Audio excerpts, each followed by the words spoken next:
Le préventif anti-crevaison est-il efficace dans les pneus de moto, voiture, tondeuse, autoportée, brouette, tout ce qu'on veut? Est-ce que c'est un produit qui est efficace? C'est la question à laquelle je vais tenter de répondre dans cette vidéo. Pour rappel, comme son nom l'indique, le préventif, c'est un produit qui se met en prévention, donc avant de crever. C'est plutôt fait pour se mettre avant une crevaison que pour réparer une crevaison. Et c'est un produit qui est quand même connu et reconnu dans le monde du cyclisme depuis longtemps, dans lequel il a deux fonctions principales quand même. C'est déjà en cas de crevaison, colmater le trou, mais aussi comme les pneus de vélo sont moins étanches sur la partie tubeless, de colmater les micro-fuites pour que le pneu ne se dégonfle pas toutes les 5 minutes. Et moi je vais faire des tests sur ma moto et je vais tester si c'est étanche et si ça fonctionne pour les trous en cas de crevaison. Dans cette vidéo, je vais donc tester deux produits différents. Alors pourquoi deux? C'est parce qu'il y en a un que j'avais déjà, c'est le moins cher que j'ai trouvé sur Amazon, et un autre dont j'avais entendu parler, qui est un produit courant qu'on trouve dans les magasins de moto aussi, que j'avais aussi acheté sur Amazon, et c'était le but, c'était d'en comparer deux pour être sûr que les résultats sont les mêmes. Et j'ai été très surpris. Après ça, je ferai un petit résumé à chaud de mes tests. Je vous parlerai des avantages et des inconvénients de ces produits. Et puis à la fin, une petite conclusion avec deux conseils importants, même si l'on utilise ces produits. Le premier produit que je vais tester, c'est la marque Oco. C'est un produit d'étanchéité sur la publicité, donc il est donné pour des trous jusqu'à 10 mm. Moi je trouve que ça fait énorme, 10 mm en cas de crevaison, c'est même beaucoup trop gros, donc dans mes tests je ferai des tests à 3 et 6 mm, deux trous différents. Et puis c'est bien marqué dessus, pas plus de 80 km/h si on répare, donc c'est bien une solution adaptée. Bon, ça c'est un produit tout terrain, il y a des produits route, franchement je ne sais pas si le produit fait la différence entre la terre et le bitume. En tout cas, c'est un produit qui n'est pas donné pour une utilisation à une vitesse qu'on peut utiliser sur la route ou sur l'autoroute. Donc attention quand même en cas de crevaison, ça peut dépanner, mais sur un gros trou, il faudra quand même être très vigilant. Le deuxième produit que je vais tester, c'est le Slime 2 en 1. 2 en 1, pourquoi? Parce qu'il est censé faire les pneus tubeless et les pneus tube type, donc à chambre à air. Donc pour les pneus tubeless, crevaison jusqu'à 6 mm, pour les pneus tube type jusqu'à 3 mm. Donc moi j'essaye sur un tubeless, je ferai aussi un trou à 3 et 6 mm pour voir la différence. Il est donné pour une durée de vie de 2 ans, ce qui me paraît en soi beaucoup, sachant que sur les vélos on dit toujours qu'en général il faudrait changer le préventif tous les 6 mois, et que si on le fait au bout d'un an, il a déjà quand même bien séché dans le pneu, donc 2 ans ça me paraît beaucoup pour un pneu de moto qui va beaucoup chauffer. Pour rappel, je vous mets aussi dans la description de la vidéo tous les liens utiles, donc vers les produits si jamais vous voulez les acheter, et puis aussi vers d'autres vidéos sur la réparation d'un pneu tubeless ou l'utilisation d'un kit de réparation tubeless qui peuvent vous aider ou vous intéresser si vous vous intéressez à ce sujet. Donc elles sont dans la description de la vidéo, n'hésitez pas à aller cliquer dessus pour voir les autres vidéos qui traitent des réparations de pneus. Le premier produit que je vais utiliser, c'est un que j'ai déjà dans mes pneus de tout terrain. C'est le moins cher que j'avais trouvé sur Amazon. Comment ça marche? On trouve la valve, on sort le bordel là, ça on le met dans la valve. Je suis pas sûr que ça soit la meilleure solution. On enlève l'obus, on en met, on remet l'obus, voilà, rien de compliqué. Donc, hop, démonte obus.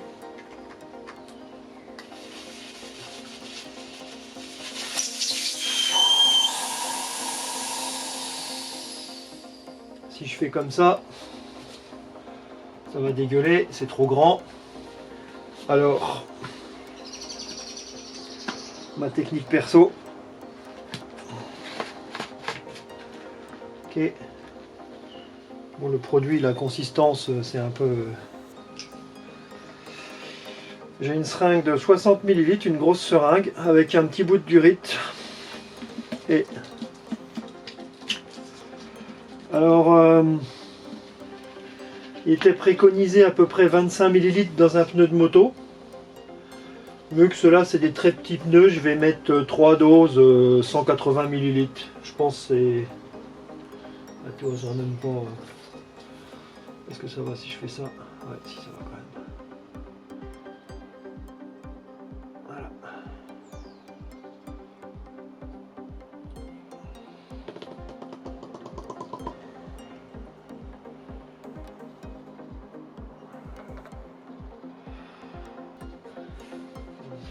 Je sais ce que je peux faire. Donc si je fais comme ça va encore mieux. Voilà, directement. Le producteur à la source. Je pense qu'il y a un bouchon.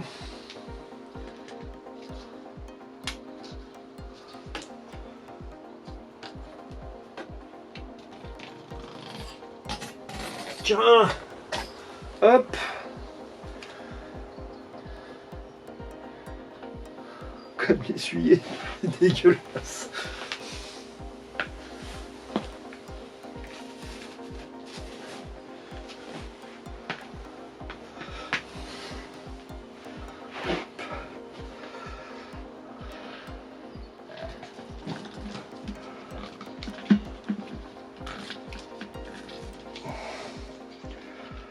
Hop.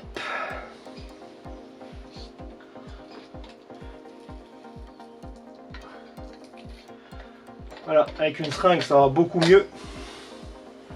On essuie un petit peu les dégueulasseries qu'on a fait. On peut remettre.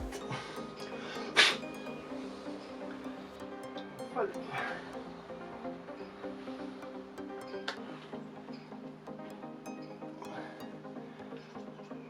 Hop. On peut remettre les deux barres qu'on est censé mettre à l'avant.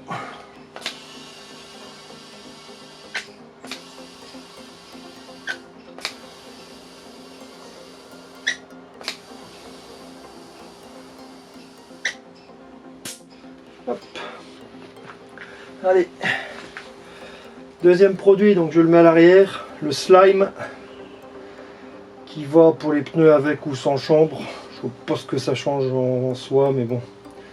Et là pour les motos, 237 ml. Encore une fois, c'est des petits pneus, donc je vais mettre moins. Et là mes pneus ils sont complètement rincés en fait. Il est mort. Hop. La moto est bien dégueulasse.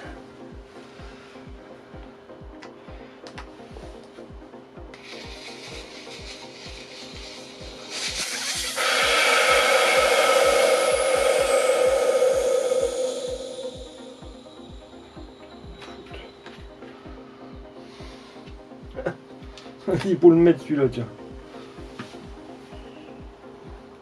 Hein, comme ça. Celui-là il est mieux.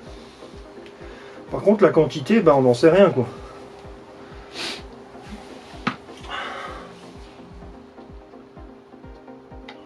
Comme ça. On verra bien.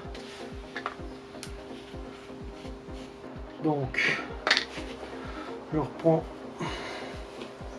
mon petit bout de durite dégueulasse. Crac. Je vais mettre aussi celui-là il est vert. Et il est beaucoup plus épais. Je vais le mélanger. Un bon coup. On croirait dans le film avec Louis de Funès. Le chewing-gum.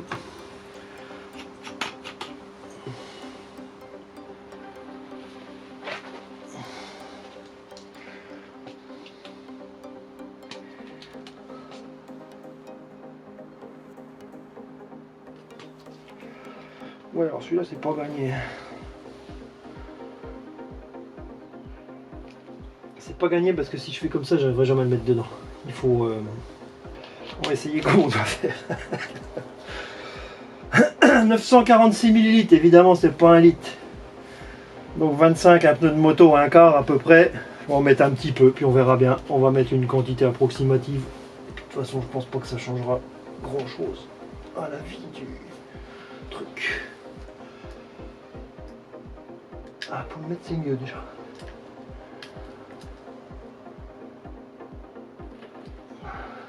On a mis là.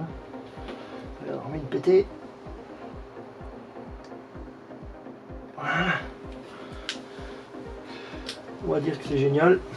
Bon, écoute, on va dire que c'est fait. Le slime, c'est à appliquer en soi, c'est mieux. Mais on ne sait pas la quantité qu'on met. Il est plus épais. Comme prévu, forêt de 3. Je viens d'aller faire un petit tour avec la moto. Hop. Qu'est-ce que ça dit? Bah ça fuit. Ça s'est arrêté direct. Et on voit bien. Zoomons. On voit très bien. Ça s'est arrêté direct quand le produit allait dessus. Ah, franchement impressionnant. Impressionnant. Alors là, je suis surpris et impressionné. Deuxième essai, forêt de 6. J'irai pas plus haut parce que si jamais il y a un trou de plus de 6 mm, franchement, je roulerai pas avec un trou 6 mm. Un forêt de 6, c'est déjà pas mal.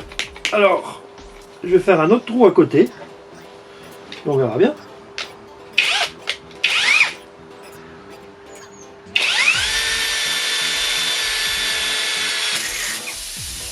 Ça suit. Le produit en bas. Ah. Hop, ça dégueule un peu. Et ça refuit quand on le met là. Ok. On met en bas. Et là le produit il passe, il y en a eu par terre. On fait tourner la roue un peu.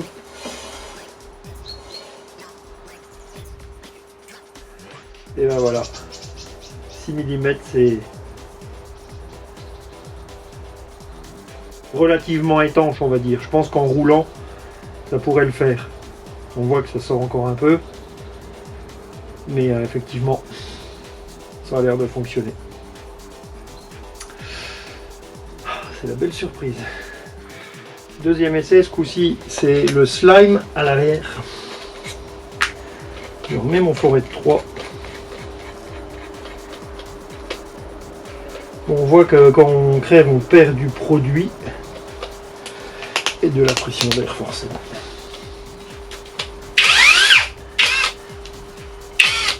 Forêt de 3. On perd de l'air. Ah. Vas-y hein, quand tu veux mec.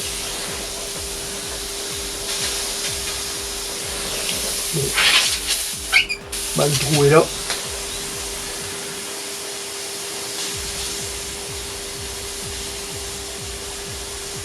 Et ça se bouge pas.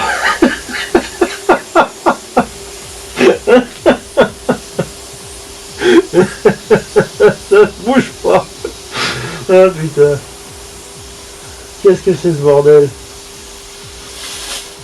Ah. Ça y est, il se bouge. Ah, ça y est. Le produit il est passé. Ouais, il est épais le produit, je trouve. Je trouve que c'est un peu épais. Bon, enfin bref. Pourtant, j'ai fait un tour hein, pour le répartir, mais après, s'il redescend. Donc, deuxième essai. Forêt de 6. Eh mec, montre-nous ce que tu sais faire. Bon, vas-y.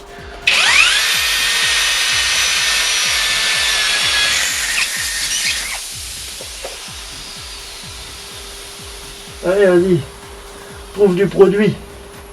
Bon, il n'y en a plus du produit. Il n'y a plus d'air dans le pneu. Allez, on va remettre de l'air. C'est pas terrible.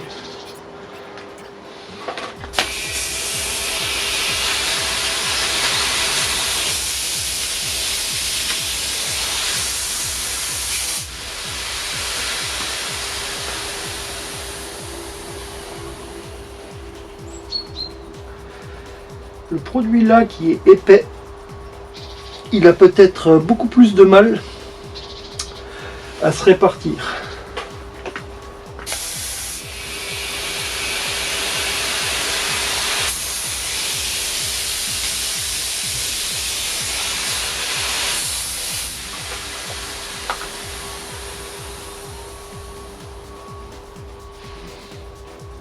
Le trou est toujours là, on n'a rien bouché du tout.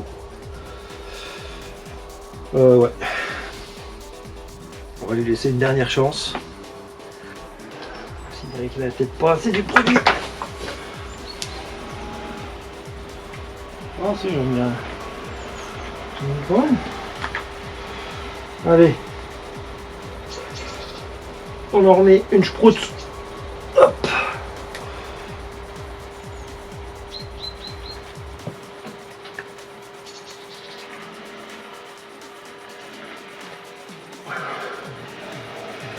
Là, il y en a une bonne dose. Ah oui.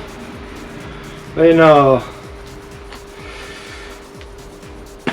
a au moins les 25 recommandés. 237 ml, comment tu veux mesurer ça? 237 ml. Je te jure. Et les trous ils sont en bas, je laisse le produit aller en bas.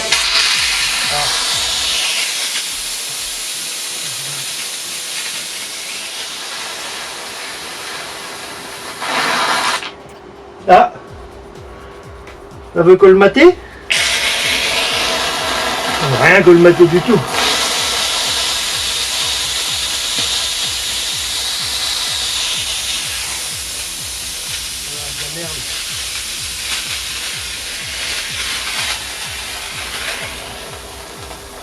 Alors, le slime.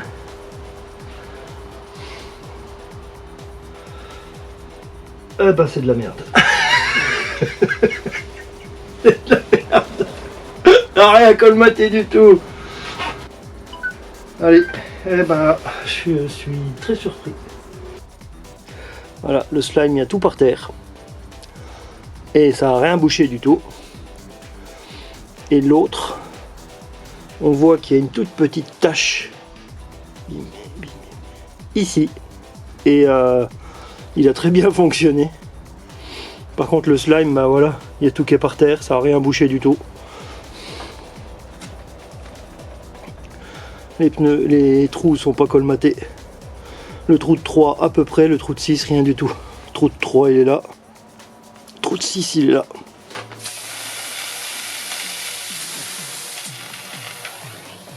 Ça ne bouge rien. Ça ne marche pas le slime. Comme vous l'avez vu, le résultat à chaud, il m'a absolument surpris. Je pensais que les deux produits fonctionneraient à peu près de la même manière, et c'est pas du tout le cas. Le produit Oco, le moins cher, il a fonctionné très bien, il a colmaté le trou tout de suite. Et le slime, ça n'a pas fonctionné du tout. Donc sur le trou de 3 mm, il l'a colmaté, mais il y avait toujours une microfuite, donc c'était moyen. Et sur le trou de 6 mm, eh ben, tout le produit était par terre. J'étais vraiment surpris de ce résultat. Je pensais que les deux produits allaient fonctionner de la même manière. Alors on l'a bien vu, le slime, c'est plus facile à mettre avec la durite d'origine pour mettre sur le pneu. Sur le produit Oco, effectivement, moi j'utilise une seringue pour le mettre dans la valve, c'est plus facile. Le produit est plus liquide. Par contre, eh ben, niveau fonctionnement, il a colmaté les deux trous sans souci. Si vous faites du tout-terrain, une rando en trail, en enduro et que vous voulez éviter les crevaisons dues aux épines, tout ça, que vous utilisez du produit, le produit là, il a quand même des avantages. C'est que vous partez avec la conscience quand même plus tranquille en cas de crevaison. Il limite la catastrophe en cas de crevaison. Vous n'allez pas vous retrouver à plat tout de suite. Il va se colmater, même si le pneu va se dégonfler, le trou va se colmater, et vous pourrez quand même rouler, donc ça limite quand même les dégâts. Et ça permet de détecter une fuite si vous voyez du produit sur le pneu. Ben oui, effectivement, donc si vous le voyez, c'est que vous avez crevé. Et puis ben, les micro-fuites qu'il peut y avoir, ça fonctionne bien aussi pour les colmater. Sur ma moto d'enduro, j'utilise le système tubeless sur la roue arrière, qui est un système qui permet de rendre un pneu tube type, de le rendre tubeless, c'est un système de chambre interne. qui va plaquer le pneu sur les bords de la jante et puis la rendre étanche. Et c'est pas étanche à 100%. Et donc moi ce que je fais, c'est que j'utilise le préventif anti-crevaison comme savon de montage de pneu. Et puis quand le pneu est monté, j'en mets à peu près 20 centilitres dans le pneu. Ça fait lubrifiant pour le système à l'intérieur du pneu. Et puis ben, ça évite les micro-fuites. Et du coup, la pression du pneu, elle ne bouge quasiment jamais. Donc en préventif des micro-fuites, ça marche très bien aussi, ce produit. Après, les inconvénients, ben, c'est que dans tous les cas, ça n'empêchera jamais de crever, ça c'est sûr et certain. Ça ne supprime absolument pas le besoin de contrôler ses pneus. Au contraire, si vous partez en road trip, que vous avez mis du produit pour avoir la conscience tranquille ou machin, le petit rituel du soir de contrôler ses pneus, de vérifier qu'il n'y ait pas un clou, un truc comme ça, il est quand même important. Parce que même si vous avez le produit qui a colmaté un trou, un pneu, une vis qui va continuer à bouger en fonctionnement dans le pneu, c'est pas bon du tout pour la carcasse du pneu, donc il faut quand même contrôler ces pneus très régulièrement.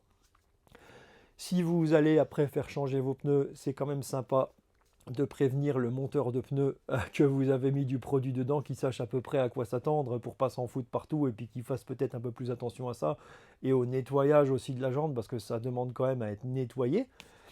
Et enfin, la durée de vie du produit, bon, il y a le slime, ils disent 2 ans, l'autre produit ne parle pas de durée de vie. Je pense qu'une durée de vie de produit de 1 an, c'est déjà pas mal. En tout cas, dans les vélos, c'est déjà un grand morceau. Et sincèrement, je pense qu'un an, c'est déjà suffisant. Donc, si vous utilisez ce produit, je ne sais pas du tout s'il est vraiment efficace encore au bout de 2 ans. Donc, si vos pneus sont vieux ou machin, attention à ça aussi. Deux petits conseils, même si vous utilisez du préventif anti-crevaison, premièrement, ça ne vous empêche pas de toujours avoir avec vous un kit de réparation tubeless si vous avez un pneu tubeless ou une chambre à air d'avance si vous roulez en chambre, mais le préventif, ok, pour la crevaison c'est une chose, mais il faut quand même avoir de quoi réparer. Si vous savez que vous avez un trou dans le pneu, mettez au moins une mèche dans votre pneu tubeless. C'est beaucoup plus sûr qu'un trou qui est colmaté avec un produit comme ça et un petit bouchon qui colmate mais qui pourrait s'extraire et faire des dégâts ou recauser une crevaison. Donc ayez toujours quand même un kit de réparation ou de quoi réparer vos pneus. Et enfin, si vous savez que vous avez crevé, effectivement, réparez quand même. Vous avez votre kit de réparation, mais le pneu, il faut le réparer si vous savez que vous allez crever.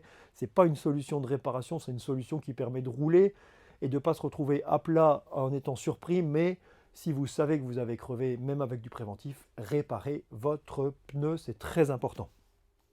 Et enfin, évidemment, si vous avez une expérience avec ce genre de produit, si vous en avez déjà mis, si vous avez déjà crevé, si vous avez déjà essayé, n'hésitez pas à le mettre en commentaire pour que ça puisse servir aux autres, notamment si vous avez une expérience bonne ou mauvaise avec un produit, puisque vous voyez bien qu'avec le slime, j'ai eu une très mauvaise expérience, ça ne fonctionne pas, et qu'avec l'autre produit, ça marche étonnamment très très bien. Donc des produits, il y en existe des dizaines, je ne peux pas tous les essayer, j'aurais pas pu faire un essai de 10, 15, 20 produits, mais en tout cas on voit bien que je pensais que tous les produits fonctionnaient à peu près pareil, et du coup bah, j'ai eu cette grosse surprise. Donc si vous avez une expérience, partagez-la, ce serait sympa pour les autres, et en attendant, à bientôt sur la route, t'occupe, roule. Ciao.